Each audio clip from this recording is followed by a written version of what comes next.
Hello guys, welcome to JMD Savra institute. और आज आपके सामने एक नई सीरीज लेकर आए हैं हम, जिसका नाम जो है 12वीं के बच्चों के लिए है हिस्ट्री पर। और आज हम हिस्ट्री के बारे में देखेंगे और ये इसका पार्ट 1 है। अगर आपको और विषय के ऊपर वीडियो लेनी है, ज़रूरत है और चाहिए तो आप मुझे बता देना।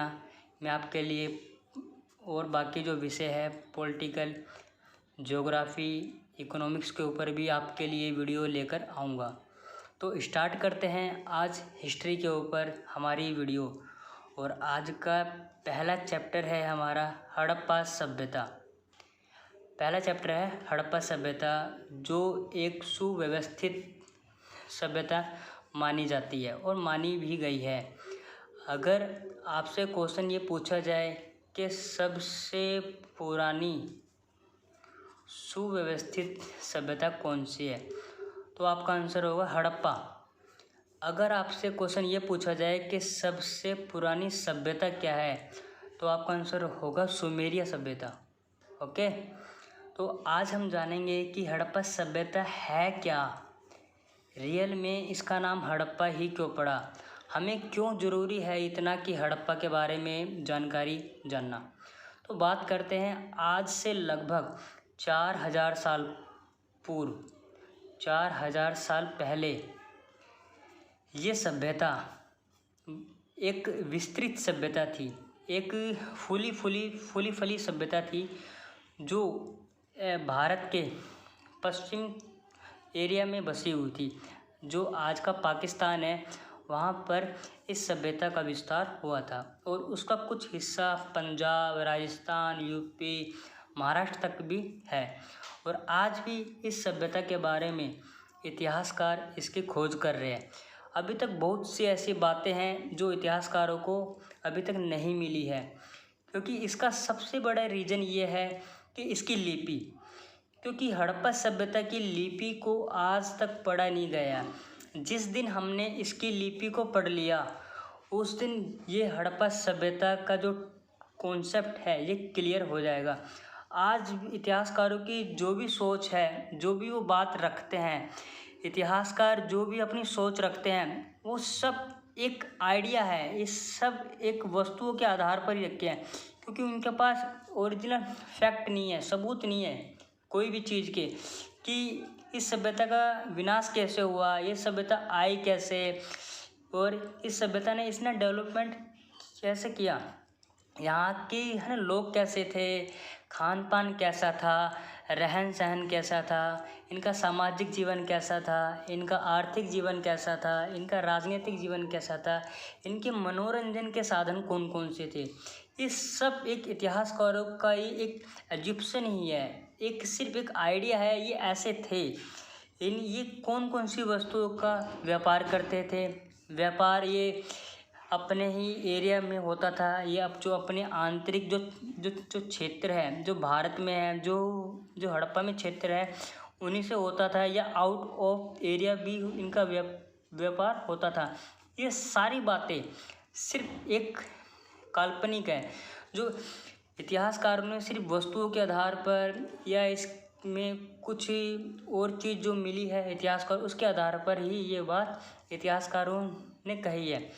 बात करते हैं इस सभ्यता के नष्ट होने से बहुत ज़्यादा नुकसान हुआ है। और आज ये सभ्यता इतनी ओल्डेस्ट थी, आज से 4000 वर्ष पुरानी।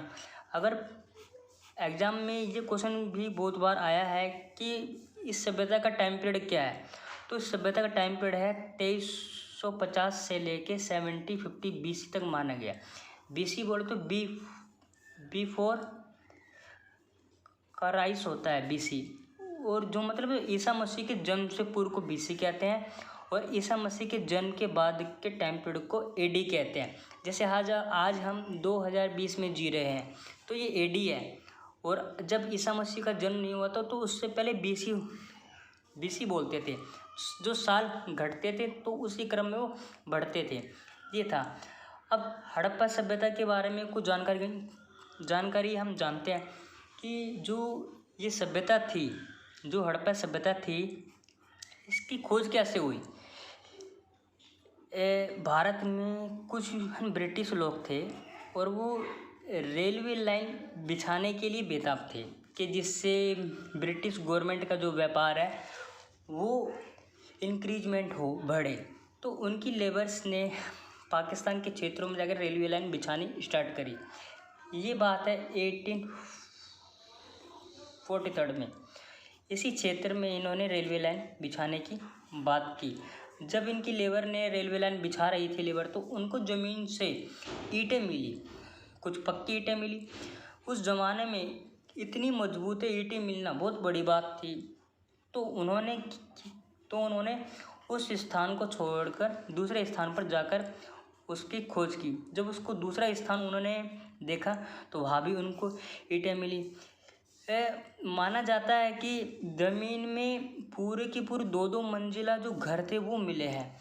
तो इस हड़प्पा सभ्यता से बहुत कुछ मिला है जो आज भी एक अनसुलझी पहेली बनी हुई है। तो उसके बाद में इन सब के लिए एक भारत में ब्रिटिश अधिकारियों ने, ब्रिटिश गवर्नमेंट ने एक विभाग बनाया जिसका नाम है भारतीय पुरातात्विक विभाग, जो 1861 में बना था। और इसके अध्यक्ष थे अलेक्जेंडर कनिंघम इसके पहले अध्यक्ष बने थे। और इसी के ही अंडर में यहाँ पर खोजबीन स्टार्ट हुई थी। लेकिन उसके बाद क्या हुआ, क्योंकि अध्यक्ष इतने साल तक तो एक जैसे नहीं रहेंगे, तो ये तो हमेशा 4-5 साल 10 साल के बाद में बदलते रहते हैं। बात करते हैं कि है ना, हड़प्पा सभ्यता का नाम हड़प्पा ही क्यों पड़ा? क्योंकि हड़प्पा सभ्यता का नाम हड़प्पा इसलिए पड़ा क्योंकि सबसे पहले खोजा गया स्थल ही हड़प्पा था। ये क्षेत्र आज पाकिस्तान के अंदर है। उसके बाद में दूसरा जो मिला, जो क्षेत्र इतिहासकारों को मिला, वो भी पाकिस्तान में, उसका नाम मोहनजोदड़ो है।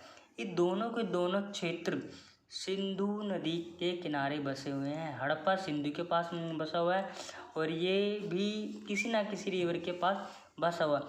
मैं आपको सारे स्थलों के बारे में एक एक डीपली जानकारी दूंगा, कौन सा स्थल कहाँ बसा था और किस रिवर के पास बसा था। इतने डीपली MCQ में पूछे जाते हैं क्वेश्चन, वाइवा में क्वेश्चन आंसर पूछे जाते हैं, तो वहाँ बच्चों को नहीं मालूम होता कि क्या पूछा गया। तो आप इस वीडियो को लगातार देखते रहिए। और यह इस वीडियो का फर्स्ट पार्ट है, सेकंड पार्ट जल्द ही लोड होगा। आप अपना व्यू मुझे दे देना कि मैं आपको ये वीडियो लगी कैसे, ओके। तो इसके बाद में देखते हैं जो हड़प्पा सभ्यता थी, इसकी खोज किसने की? इसकी खोज करी दयाराम साहनी ने, और मोहनजोदड़ो की खोज की थी राखालदास बनर्जी ने। और ये दोनों के दोनों व्यक्ति जॉन मार्शल की अध्यक्षता में कार्य कर रहे थे। ये दोनों के दोनों व्यक्ति जॉन मार्शल उस टाइम भारतीय, जो मैंने ऊपर बता के आया था, भारतीय पुरातात्विक विभाग था, ASI कहते हैं उसको इंग्लिश में, आर्कियोलॉजिकल सर्वे ऑफ इंडिया इसकी फुल फॉर्म है। तो ये है, इन दोनों ने मिलकर ये हड़प्पा सभ्यता की खोज की। अब आप ये सोच के चलो कि इतनी बड़ी सभ्यता अगर अचानक नष्ट हो जाए तो क्या होगा। अगर मान के चलो जैसे आज के दिन जो वायरस चल रहा है, अगर ये वायरस पूरे वर्ल्ड को लेके डूब जाए तो क्या होगा। जो नई आने वाली जो पीढ़ी आएगी, 100 साल 200 साल 300 साल 4 साल 1000 साल के बाद, वो पीढ़ी हमारे बारे में जानेगी। बस यही हड़प्पा सभ्यता है। आज ये लोग हमारे बीच में नहीं है, फिर भी हम इनके बारे में जानने की कोशिश कर रहे हैं। इनका रहन सहन, खान पान, सब कुछ हमारे से भी बेहतर था। सब कुछ हमारे से।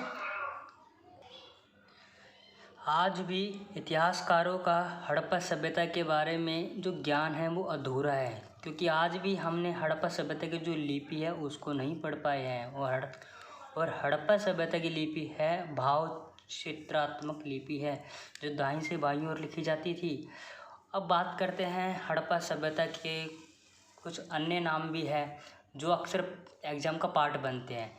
जैसे हड़प्पा सभ्यता को सिंधु घाटी सभ्यता भी कहते हैं। इसे सिंधु घाटी सभ्यता इसलिए कहा जाता है क्योंकि ये सिंधु रिवर के पास यहाँ बसी हुई थी। जो ये तिब्बत जो शहर, जो देश है, यहाँ पर एक झील है, मानसरोवर झील।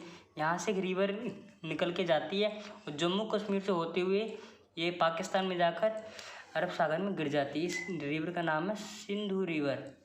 और इसी के पास ही सभ्यता बसी हुई थी। यहाँ पर मोहनजोदड़ो, ये जितने भी स्थल मिले हैं, और अभी तक इसमें कम से कम 1500 से ज़्यादा स्थल हमें मिल चुके हैं और आगे भी मिलने की उम्मीद है। आज भी इतिहासकार इसकी खोजबीन में लगे हुए हैं, इसलिए इसको सिंधु घाटी सभ्यता। कोई भी सभ्यता हो वो किसी ना किसी रिवर के पास जरूर बसी होती है, ये भी बसी हुई थी। इसलिए इसके बाद कुछ इतिहासकारों ने इसे सैंधव सभ्यता भी कहा है। कुछ इतिहासकारों ने इसको सैंधव सभ्यता भी कहा है, और सैंधव का मतलब होता है मिट्टी, क्योंकि पूरी की पूरी सभ्यता मिट्टी से बनी थी। पूरी की पूरी जो यहाँ के घर, मकान, नालियाँ, रोड, सड़कें, जो भी सब कुछ था, उनमें ज़्यादातर पार्ट मिट्टी का था।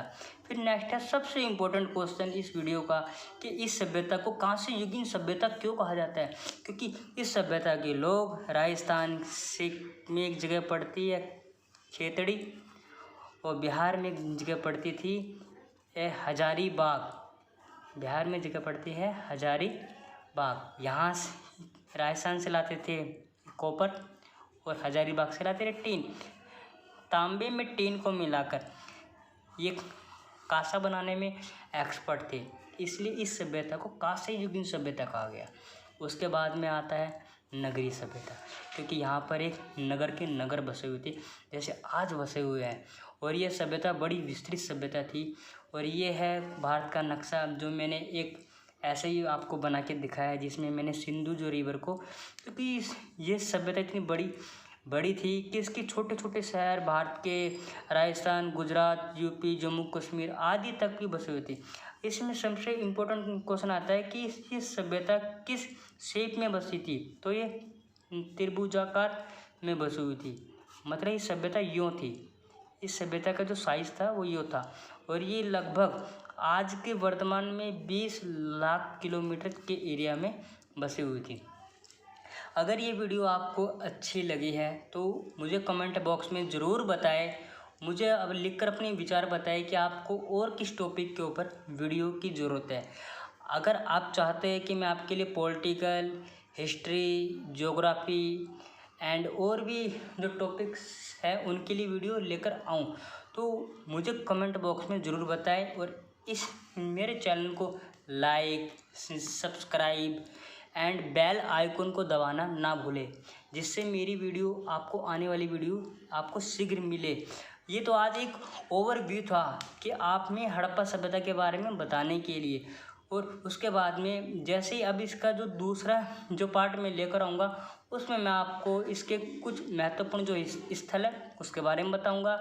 और इसके बारे में जो इसमें एक टॉपिक आता है दुर्ग क्या थे, दुर्ग भी थे, है ऊपरी दुर्ग है, दुर्ग था, निचला दुर्ग था, ये सभी बातें हैं इसमें।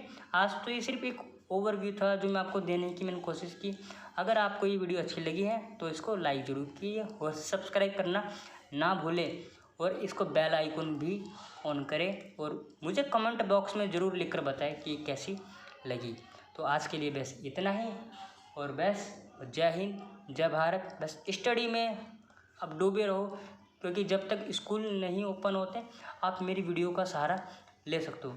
और मेरी वीडियो आपको ज़रूर